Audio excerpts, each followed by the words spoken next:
Kelompok 1 membahas tentang mitos.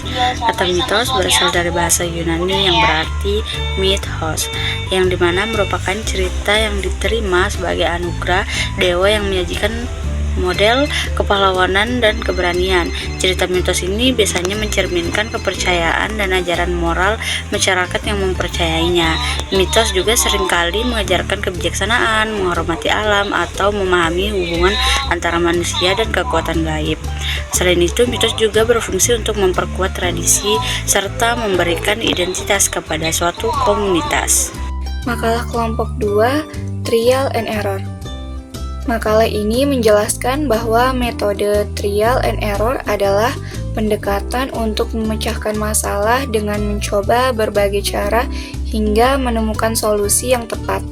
Metode ini sederhana, fleksibel, dan mendorong pembelajaran aktif melalui pengalaman langsung. Dalam sejarah ilmu, metode ini digunakan oleh tokoh Span dan Wright bersaudara. Meski tidak efisien untuk masalah kompleks, trial and error tetap bernilai ilmiah karena mendukung eksperimen, inovasi, dan pengembangan teori. Metode ini bukan sekedar coba-coba, tapi bagian penting dari proses ilmiah. Bahasan materi pada makalah kelompok 3 adalah makalah ini membahas tentang mitos.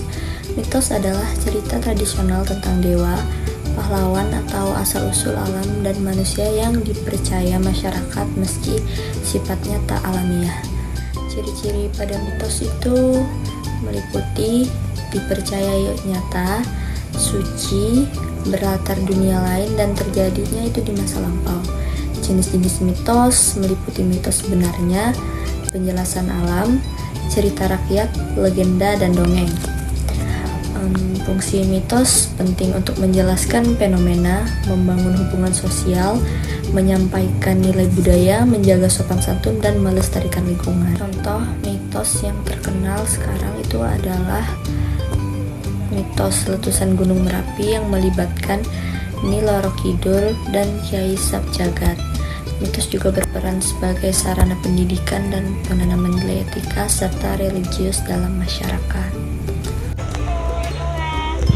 Kelompok 4 membahas tentang empirisme, yang dimana empirisme ini berasal dari bahasa Yunani yang berarti pengalaman. Teori empirisme ini menjelaskan bagaimana manusia memperoleh pengetahuan dan meningkatkan pemahaman konseptual tentang dunia. Dan empirisme ini juga merupakan lawan dari rasionalisme. Pengetahuan manusia diperoleh melalui pengalaman indrawi atau pengamatan dan percobaan, daripada melalui akal atau pemikiran murni. Empirisme ini menekankan bahwa semua konsep dan pemahaman berasal dari pengalaman langsung, bukan dari penalaran bawaan intuisi. Oleh karena itu, empirisme ini menolak gagasan bahwa manusia ini memiliki pengetahuan sebelum mengalami sesuatu secara langsung. Kelompok 5, Rasionalisme. Makalah ini membahas rasionalisme sebagai aliran filsafat yang menekankan akal dan logika sebagai sumber utama pengetahuan. Tokoh seperti Descartes, Spinoza, dan Leibniz menekankan bahwa kebenaran dicapai melalui penalaran, bukan pengalaman indrawi. Descartes mengembangkan metode keraguan sistematis, sedangkan Spinoza dan Leibniz memperluas gagasan tentang substansi dan realitas. Rasionalisme berperan besar dalam sejarah filsafat modern dan tetap relevan dalam ilmu pengetahuan, meski dikritik karena cenderung mengabaikan pengalaman langsung. Pada makalah kelompok 6 membahas tentang metode alamiah. Metode alamiah adalah cara sistematis dan logis untuk memperoleh pengetahuan berdasarkan bukti nyata, mengembangkan pemikiran rasional dan pengujian empiris. Berbeda dengan metode non-ilmiah yang subjektif dan berdasarkan pengalaman pribadi. Metode ini memiliki kriteria objektif, terstruktur, dan dapat dipuji. Langkah-langkahnya itu meliputi penemuan masalah, perumusan masalah, hipotesis, eksperimen, pengujian, dan kesimpulan. Selanjutnya di kelompok 7 ada membahas tentang trial and error. Trial and error ini adalah metode pemecahan masalah dengan mencoba berbagai solusi hingga menemukan yang paling efektif atau yang paling baik. Diterapkan juga dalam pendidikan, sains, bisnis, dan juga kehidupan sehari-hari. Metode ini meningkatkan kreativitas dan ketahanan mental, namun kurangnya adalah memakan waktu dan juga sumber daya. Pada makalah kelompok 8, mereka membahas metode ilmiah. Metode ilmiah adalah proses sistematis yang menggabungkan pemikiran logis dan pengujian bukti nyata untuk mencari kebenaran yang objektif. Langkahnya seperti yang tadi juga pada kelompok 6 meliputi penentuan masalah, perumusan hipotesis, pengujian, dan penarikan kesimpulan. Metode ini bersifat objektif, sistematis, dan dapat dipertanggungjawabkan, namun keterbatasannya pada hal yang dapat diamati dan diukur. Makalah kelompok 9 juga membahas rasionalisme. Makalah ini menyoroti bahwa rasionalisme menganggap akal sebagai sumber pengetahuan yang paling dapat dipercaya, lebih tinggi daripada pengalaman inderawi yang bisa menipu.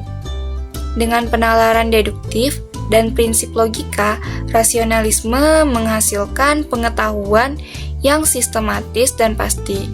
Tokohnya antara lain Descartes dengan cogito ergo sum, Spinoza dengan substansi tunggal, dan Leibniz dengan teori monad. Rasionalisme memberi kontribusi besar dalam sains, hukum, dan pendidikan, namun tetap mendapat kritik karena terlalu mengabaikan pengalaman. Meski begitu, pemikiran rasional masih sangat relevan di zaman modern. Di kelompok 10, membahas tentang empirisme menjelajahi kebenaran melalui pengalaman. Empirisme adalah paham filsafat yang menyatakan bahwa semua pengetahuan berasal dari pengalaman inderawi. Paham ini memiliki pengaruh besar dalam perkembangan ilmu pengetahuan, metode ilmiah, dan cara manusia memahami dunia dengan mengutamakan observasi, eksperimen, dan pengalaman langsung. Empirisme ini menolak ide bawaan dan menekankan bahwa semua konsep dan pengetahuan itu berkembang dari interaksi dengan dunia nyata.